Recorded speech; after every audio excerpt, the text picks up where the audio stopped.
નમસ્કાર મિત્રો, તમારું હાર્દિક સ્વાગત છે અમારા જેરી એજ્યુકેશન ગુજરાતી ચેનલ પર.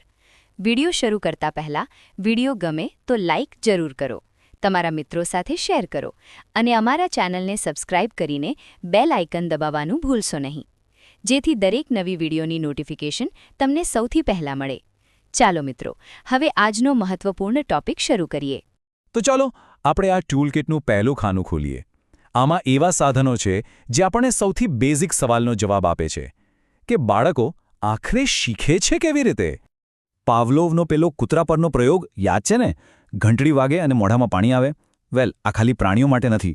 ક્લાસરૂમમાં જ્યારે રિસેસનો બેલ વાગે અને બાળકો તરત જ શાંતિથી લાઇનમાં ઊભા રહી જાય તો એ બીજું કંઈ નહીં પણ શાસ્ત્રીય અભિસંધાનનો જ એક ક્લાસિક દાખલો છે. એક અવાજને એક ચોક્કસ વર્તન સાથે જોડી દેવામાં આવ્યો છે. સિમ્પલ. હવે થોર્નડાઇક આપણને શીખવાની એક ખૂબ જ નેચરલ રીત બતાવે છે. ટ્રાય કરો, ભૂલ કરો અને શીખો. જેમ બાળક સાયકલ ચલાવતા શીખે ત્યારે વારંવાર પડે છે અને ફરી ઊભું થાય છે. આખી પ્રોસેસ 3 નિયમો પર ચાલે છે. પહેલો, તત્પરતા. શું એ શીખવા માટે ખરેખર તૈયાર છે? બીજો, મહાવરો. શું એ પૂરતી પ્રેક્ટિસ કરી રહ્યું છે? અને ત્રીજો, અસર. જ્યારે એ સફળ થાય ત્યારે એને જે ખુશી મળે છે એ એને ફરી પ્રયત્ન કરવા માટે પ્રોત્સાહિત કરે છે. આ ત્રણે ભેગા થાય ત્યારે જ સાચું લર્નિંગ થાય છે. સ્કિનર શીખવાની પ્રક્રિયામાં એક જબરદસ્ત શબ્દ ઉમેરે છે: પ્રબલન. સાદા શબ્દોમાં કહીએ તો પ્રોત્સાહન. જ્યારે કોઈ વિદ્યાર્થી સાચો જવાબ આપે અને ટીચર આખા ક્લાસની સામે કહે, વેરી ગુડ, શાબાશ, તો એ શાબાશી એના માટે એક ઇનામ બની જાય છે. આ પોઝિટિવ અનુભવ એને ભવિષ્યમાં વધુ સારું કરવા માટે પ્રેરે છે. આ છે પ્રબલનની તાકાત. ઓકે, તો આપણે એ તો સમજ્યું કે શીખવાની પ્રોસેસ કઈ રીતે કામ કરે છે. પણ શું બધા વિદ્યાર્થીઓ એક જ રીતે શીખે છે? ના, બિલકુલ નહીં. આપણી ટૂલકિટનું બીજું ખાનું આ જ સવાલનો જવાબ આપે છે, અને એ છે વ્યક્તિક ભિન્નતાને સમજવાના સાધનો.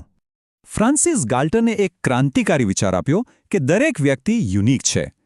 ક્લાસરૂમમાં આનો સીધો અર્થ એ થાય કે એક જ ભણાવવાની પદ્ધતિ ક્યારેય બધા વિદ્યાર્થીઓ માટે કામ નથી કરી શકતી. કોઈકને સાંભળીને જલ્દી યાદ રહી જાય, કોઈકને જોઈને, તો કોઈકને જાતે કંઈક કરીને. એક સ્માર્ટ ટીચર આ ભિન્નતાને કોઈ સમસ્યા તરીકે નહીં પણ ક્લાસની એક તાકાત તરીકે જુએ છે.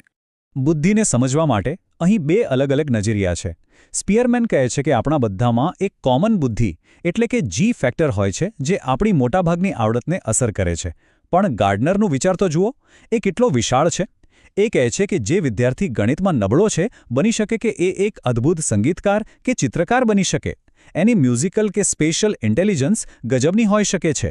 આ વિચાર શિક્ષકને દરેક બાળકમાં છુપાયેલી ખાસ પ્રતિભાને શોધવા માટે પ્રેરે છે. આલ્ફ્રેડ બેનેએ આપણને માનસિક વયનો કોન્સેપ્ટ આપીને એક નવો જ એંગલ આપ્યો. એટલે કે બની શકે કે 10 વર્ષનું બાળક માનસિક રીતે 12 વર્ષના બાળકની જેમ વિચારતું હોય, અથવા 8 વર્ષના બાળક જેવું વિચારતું હોય. શારીરિક અને માનસિક ઉંમર વચ્ચેનો આ ગેપ સમજવાથી ટીચરને ખબર પડે છે કે કયા વિદ્યાર્થીને થોડું વધારે પુશ કરવાની જરૂર છે અને કોને થોડા વધારે સપોર્ટની. તો આપણે શીખવાની રીતો અને વિદ્યાર્થીઓ વચ્ચેના તફાવતને તો સમજ્યા. હવે આપણી ટૂલકિટના છેલ્લા અને કદાચ સૌથી અગત્યના ખાના તરફ જઈએ. સમય સાથે બાળક કેવી રીતે બદલાય છે અને વિકસે છે એને સમજવાના સાધનો.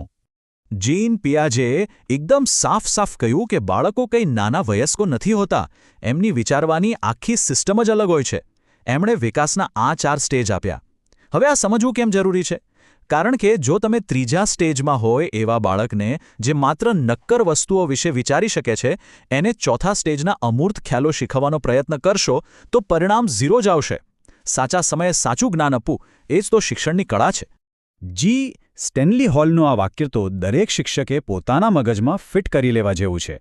કિશોરાવસ્થા એટલે કે ટીનએજ એ જીવનનો એક એવો તબક્કો છે જ્યાં શરીરમાં, મનમાં અને લાગણીઓમાં બધે જ જાણે તોફાન ચાલતો હોય છે.